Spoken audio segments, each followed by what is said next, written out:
Bon, eh bien on se retrouve pour probablement la dernière vidéo de cette période de confinement-déconfinement.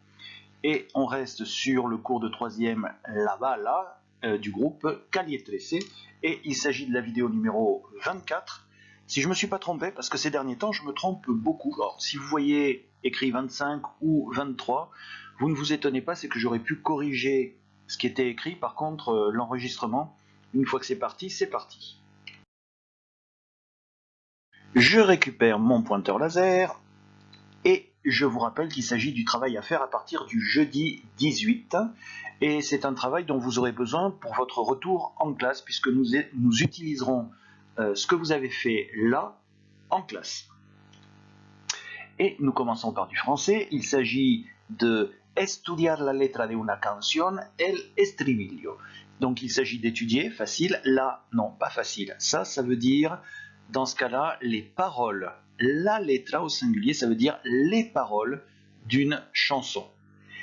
Étudier les paroles d'une chanson. El estribillo, ça veut dire le refrain. On va commencer par le refrain parce que c'est le plus frappant et c'est aussi le plus simple et c'est l'essentiel du message puisqu'il est en plus martelé et répété plein de fois. Donc je me suis mis mon discret petit pense-bête avec le lien du clip de la chanson ici à gauche, mais que je vais mettre dans la description au-dessous de la vidéo, donc vous irez voir quelque part en dessous. Et je vais faire apparaître ici une petite étiquette pour que vous alliez voir maintenant la vidéo en question en cliquant dessus. Maintenant. Oui, je sais, c'était un peu agressif comme maintenant, mais bon, histoire d'être sûr que vous alliez voir la vidéo avant d'attaquer la suite. Donc voici le texte de El Estribillo, c'est-à-dire du refrain. J'ai hésité à mettre un extrait. Moi, j'aurais été en classe, je vous aurais mis juste la bande son du refrain, mais comme on est sur YouTube et qu'ils sont assez à cheval sur tout ce qui est droit d'auteur et autres, j'ai préféré juste mettre le texte. Je vais vous le lire quand même. Je ne vais pas le chanter. Non, non, je ne chanterai pas. Et ça donne: hay poco dinero, pero hay muchas balas. Hay poca comida, pero hay muchas balas. Hay poca gente buena, por eso hay muchas balas. Cuidado que ahí viene uno. Plat, plat, plat, plat. J'espère que je l'ai lu avec suffisamment de conviction. Oui, j'arriverai pas à faire plat, plat, plat, plat comme ils font dans la vidéo. Je n'arriverai pas à être assez badass. Enfin bon. Alors, on va s'intéresser, avant de poser des questions sur ce petit texte-là, au vocabulaire. C'est ce que vous devez faire vous-même. À mon avis, pour bien comprendre cette partie-là de la chanson, il faut maîtriser le vocabulaire qui est en couleur. Vous pouvez remarquer aussi qu'il y a une sorte de code couleur, puisque vous avez ici des choses qui sont en bleu, là, parce qu'il y a une opposition entre les deux. En rouge, vous avez des sujets communs, et ici, en vert, vous avez, comment dire, des connecteurs logiques entre deux parties. Et j'ai mis en violet, mais alors, vous pouvez remarquer que j'ai modifié l'orthographe. Ça, c'est une prononciation ouais, genre voyou quoi. Hein, il manque un D d'ailleurs.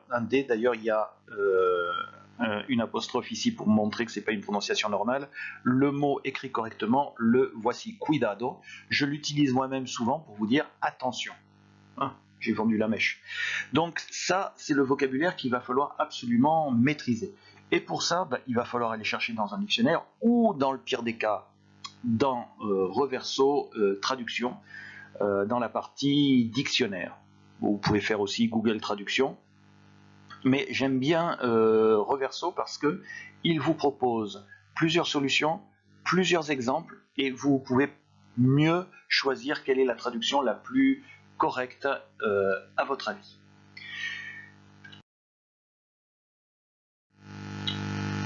Pues claro, la bandera de Puerto Rico arriba a la derecha y el título del trabajo que vamos a hacer. ¿Qué vamos a hacer? Pues vamos a estudiar la letra de una canción y más precisamente el estribillo. El estribillo es la parte de la canción que se repite, repite, repite y repite, porque el mensaje del estribillo es importante. El mensaje de la canción está en el estribillo, en general. No, pues eso es inútil en la parte en español, pero en la parte en francés he indicado que aquí iba a poner una tarjeta, que el enlace lo voy a poner en la caja de comentarios debajo del video, las dos cosas se dicen, pero bueno, lo dejo ahí. Entonces eso es el texto del estribillo, bastante corto. ¿Lo voy a leer? No voy a cantar. Creo que ya basta con el tiempo que hemos tenido y que tenemos de momento, así que no voy a cantar. Lo voy a leer simplemente. Hay poco dinero, pero hay muchas balas. Hay poca comida, pero hay muchas balas. Hay poca gente buena, por eso hay muchas balas. Cuidado que ahí viene una. Bla, bla, bla, bla. Bueno, sí, no lo voy a decir como lo hace René Pérez, que es un machote, uno de verdad, que sabe pelear y todo, y que no, yo no puedo. Yo soy profesor y no voy a decir bla, bla, bla, bla. No, yo voy a decir bla, bla, bla, bla, como un buen profesor. Después, vamos a estudiar el vocabulario antes de las preguntas. Podéis notar que hay diferentes categorías de vocabulario con colores que son como un código aquí. Tenemos el vocabulario de color azul, que marca una oposición. Tenemos el vocabulario de color rojo, el vocabulario de color verde, que son como conectores lógicos entre dos partes de una misma frase. Y hay una frase que está de color violeta, que tiene un sentido particular. Y la palabra cuidado es una palabra importante que yo, como profesor, utilizo mucho, mucho, mucho. Y bueno, no doy la traducción de bla, bla, bla, bla, ni la traducción de balas, balas, balas, ni la traducción de ay, ay, ay. Bien. Y creo que he terminado para eso. Ah, no. Ese vocabulario es necesario buscarlo en un diccionario o en Reverso, que me gusta mucho, la verdad, es mi traductor preferido porque propone diferentes soluciones y propone ejemplos y es más fácil comprender la traducción o la utilización de una palabra. Luego, después, si queréis utilizar Google Traducción, bueno, pues como queráis. Personalmente no es lo que prefiero. Eh bien, on est revenu au français. Estudiar la letra de una canción, el estribillo, donc étudier les paroles d'une chanson, le refrain, chercher le vocabulaire. Alors, je vous ai mis ici le vocabulaire. Alors là, je vous ai mis une liste pour vous montrer ce que vous pouvez faire éventuellement sur vos cahiers en mettant la réponse en face. Vous pouvez remarquer que moi, je ne l'ai pas mise, la réponse, parce que je suis méchant, et que j'attends que vous cherchiez par vous-même afin de vous rendre autonome.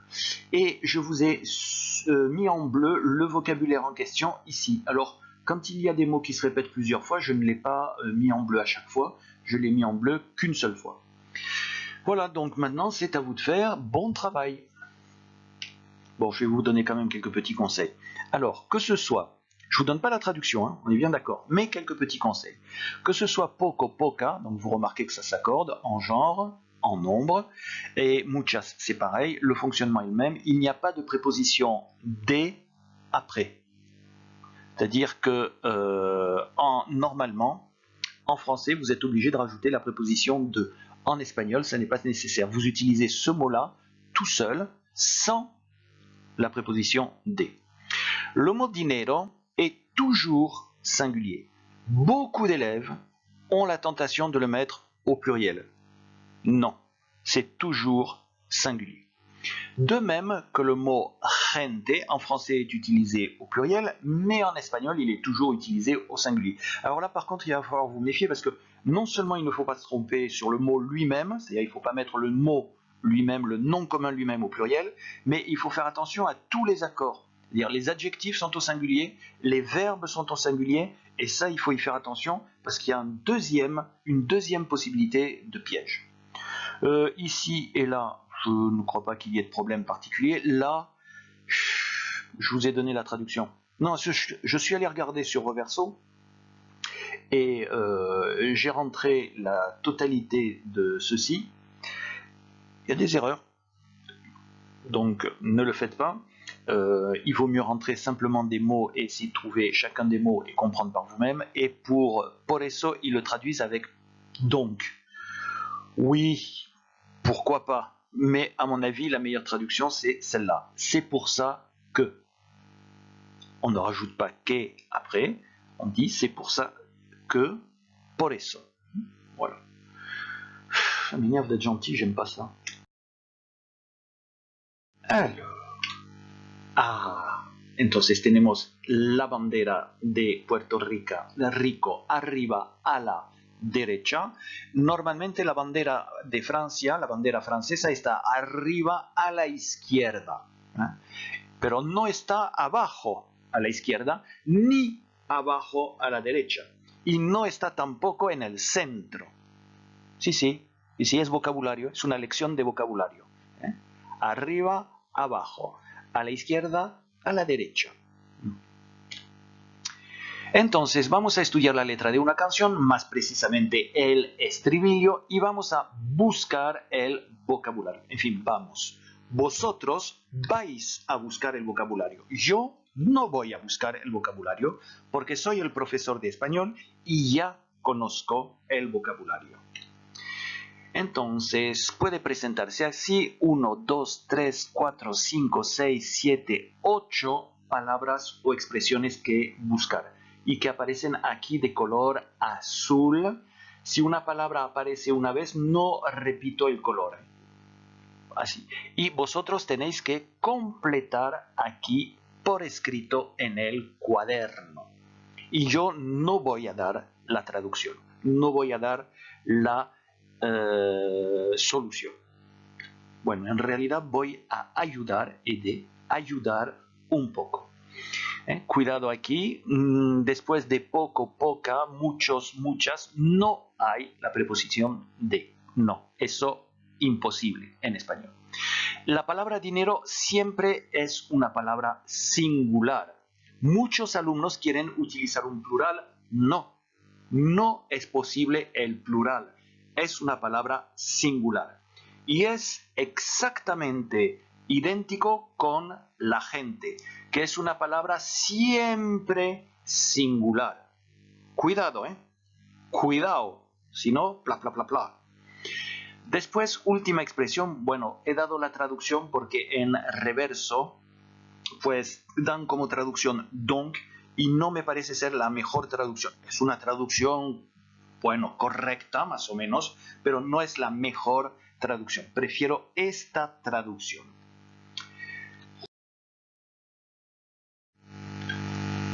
Et on revient au français, comprender el estribillo, comprendre le refrain. Hay poco dinero, pero hay muchas balas, hay poca comida, pero hay muchas balas, hay poca gente buena, por eso hay muchas balas. Cuidado que ahí viene una, pla, pla, pla, pla. Bien, pregunta número 1. Según calle 13, ¿cuál es la situación? Vous pouvez remarquer que, de manière extrêmement discrète, j'ai marqué la question en rouge et l'endroit où vous pouviez trouver la solution en rouge également. Je l'ai fait discrètement. Je pense que vous saurez saisir cette chance que je vous offre. Alors, traduction. Según calle 13. D'après calle 13, vous ne traduisez pas le nom du groupe. Ce mot-là est extrêmement important. Vous allez pouvoir l'utiliser très souvent. D'après le texte, d'après l'auteur, d'après la vidéo, d'après le journaliste, il se passe ceci ou cela. Donc retenez-le, ce según. Facile à utiliser, il n'y a pas d'accord, c'est invariable, ça ne change pas de forme. et c'est un petit peu recherché, ça fait toujours bon effet de l'utiliser. Donc d'après calle 13, selon calle 13, quelle est la situation? Faites attention à l'orthographe, ici c'est bien la lettre C. Hay poco dinero, hay poca comida. Les couleurs ont changé dans le texte, donc on s'intéresse à une autre partie du texte. Et je vous demande, según calle 13, oui, j'ai répété, j'ai fait exprès, c'est pour que vous mémorisiez bien ce mot-là. Según, según, parce que je l'ai assez dit. Según, según. Según calle 13, ¿por qué hay tanta pobreza? Alors, selon calle 13, pourquoi y a-t-il autant de pauvreté? Ici, ça veut dire autant de. Porque est en deux mots avec un accent écrit parce que c'est l'interrogatif, ça veut dire pourquoi. Quand vous dites parce que, c'est en un seul mot et il n'y a plus d'accent écrit. Pourquoi est-ce qu'il y a tant de pauvreté? Et la réponse apparaît ici. Moi, je sais pas, j'aime pas tellement la question.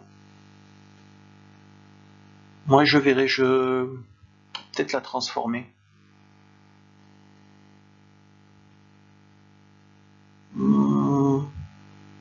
Ouais, elle me plaît pas tellement cette question-là. Peut-être que je vais la transformer. Qu'est-ce que je pourrais mettre à la place? Según calle 13, ¿qué hay? Qu'est-ce qu'il y a? Ouais, ça serait un petit peu trop simple. Bon, on va le laisser comme ça peut-être, je sais pas. Oui, je suis pas trop content de ma question. Oui, des fois, on a beau être professeur, donc proche de la perfection, des fois on a des doutes. Enfin bon, on verra. Vous aurez l'occasion de me faire des reproches en classe en direct. On a changé de couleur, on est passé au bleu. Hay poca gente buena, por eso hay muchas balas. Según calle 13, ¿por qué hay tanta violencia? Selon, oui, 3 fois. Oui, j'insiste. D'après calle 13, pourquoi y a-t-il autant de violence? Oui, là aussi, je suis en train d'insister sur ça. Ça s'accorde avec le mot qui suit. Si le mot est féminin, tanto est féminin, ça devient tanta. Si c'était du pluriel, on rajouterait un S. Si c'était du masculin, le A serait remplacé par un O. Si c'était du masculin pluriel, on mettrait ici un O suivi d'un S. Là par contre, pardon. Là par contre, la question, elle est bien. Oui, là elle est bien, on est revenu à la normale. La suite. Par contre, j'ai l'impression que j'ai oublié d'enlever le drapeau portoricain ici. Eh oui, j'ai oublié de l'enlever. Ça, il faudra que je l'enlève. Donc si vous ne le voyez pas, ne vous étonnez pas, c'est que j'aurai réussi à corriger. On est passé à la couleur orange, et je vous pose deux questions. ¿Cuántas veces utilizan la palabra bala? ¿Dónde está siempre situada? Combien de fois utilise-t-il le mot, j'espère que vous retenez bien ça, le mot bala?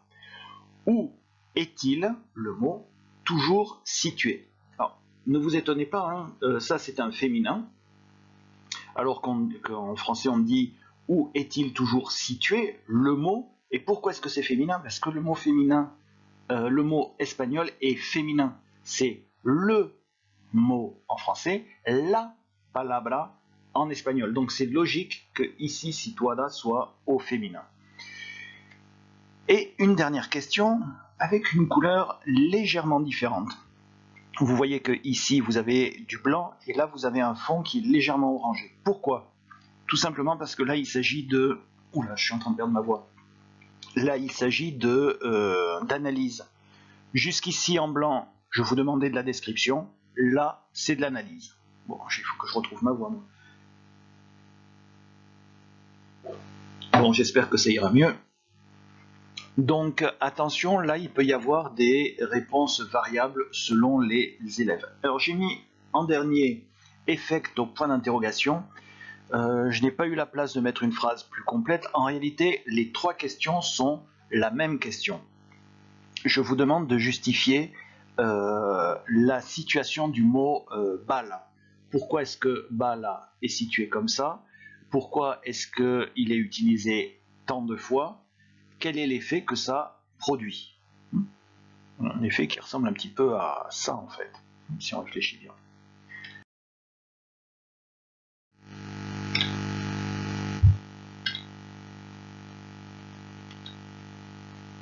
Oula, on reprend. Ah, el trabajo está hecho correctamente. Aquí tenemos la bandera de Puerto Rico correctamente situada. Aquí no está la bandera de Francia, arriba a la izquierda. No he cometido un error. Qué bien. Entonces ahora vamos a comprender el estribillo, es decir, que voy a hacer preguntas sobre el estribillo. Hay poco dinero, pero hay muchas balas. Hay poca comida, pero hay muchas balas. Hay poca gente buena, por eso hay muchas balas. Cuidado que ahí viene una. Bla, bla, bla, bla. Sí, lo estoy haciendo un poco adrede, por juego. Pregunta número 1. Tenemos un código de colores. Rojo, rojo. Es decir, que la solución de la pregunta está en esta parte del texto. Magnífico. Según Calle 13, ¿cuál es la situación? Cuidado con la ortografía, letra C. Y esta palabra es muy importante en clase de español. Significa d'après y se puede utilizar muchísimo. Según el autor, según Calle 13, según el video, según el texto, etcétera, etcétera. Se puede utilizar muchas veces. Cambian los colores. Pasamos al color verde y a esta parte del texto con esta pregunta número 2. Según Calle 13, sí, estoy repitiendo. Lo hago adrede para memorizar fácilmente una palabra importante. Según, d'après, según, selon, d'après, según. Según Calle 13, ¿por qué hay tanta pobreza? Entonces, ahí... sí, esa pregunta no me gusta la pregunta, no me parece muy acertada, pero bueno, el problema es que ahora si tengo que cambiarlo todo, me va a resultar bastante difícil y pienso que no lo voy a hacer. Otra solución sería preguntar ¿qué hay? Sí, pero no me gusta la pregunta tampoco. Yo creo que existe una relación entre eso de hay muchas balas y la pobreza. Me parece que existe una relación. Así que la pregunta no me parece tan mal, si lo voy pensando. Bueno, no lo voy a dejar así de todos modos. Pregunta número 3. 1, 2, 3. Según. Insisto.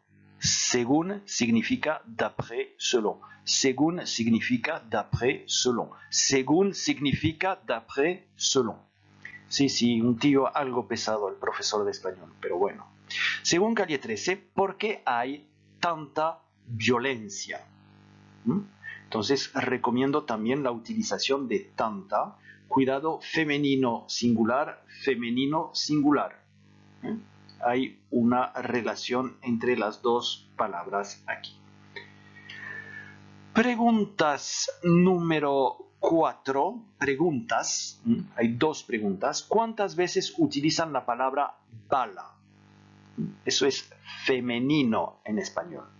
¿Dónde está siempre situada la palabra? Cuidado, eso es un femenino. Femenino. Y la solución se sitúa aquí al final. Última pregunta, dernière question, última pregunta. El color de fondo es un poco diferente, es algo anaranjado, porque es una pregunta de análisis. Estas preguntas son preguntas de descripción. Y esto es una pregunta de análisis. En fin, son preguntas de análisis.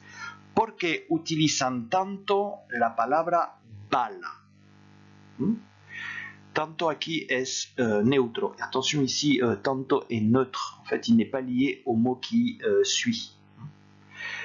¿Por qué al final del verso? ¿Y cuál es el efecto que produce pues la repetición de la palabra balas y la repetición aquí situada así de esta manera? Yo pienso que hay una relación con bla, bla, bla, bla. Existe una relación en el efecto. Ah, bah, je vais pouvoir aller tousser. Ça fait un moment que j'essaye d'éviter. C'est chaque fois que je fais un enregistrement, j'ai envie de tousser. Et je vous annonce donc qu'il s'agit de la fin. Ça serait gentil de ne pas me couper la parole, mais comme elle a l'air méchante, je vais rester gentil et poli. Bon, eh bien écoutez, je crois que c'était notre dernière vidéo spéciale confinement déconfinement. On est arrivé au bout, on va se retrouver maintenant en classe pour reprendre ce qu'on a vu sur cette chanson ensemble, faire de la participation orale et mettre un certain nombre de choses au point, comme par exemple des points de grammaire. Oui. Allez, on se retrouve bientôt, eh bien, en classe normalement.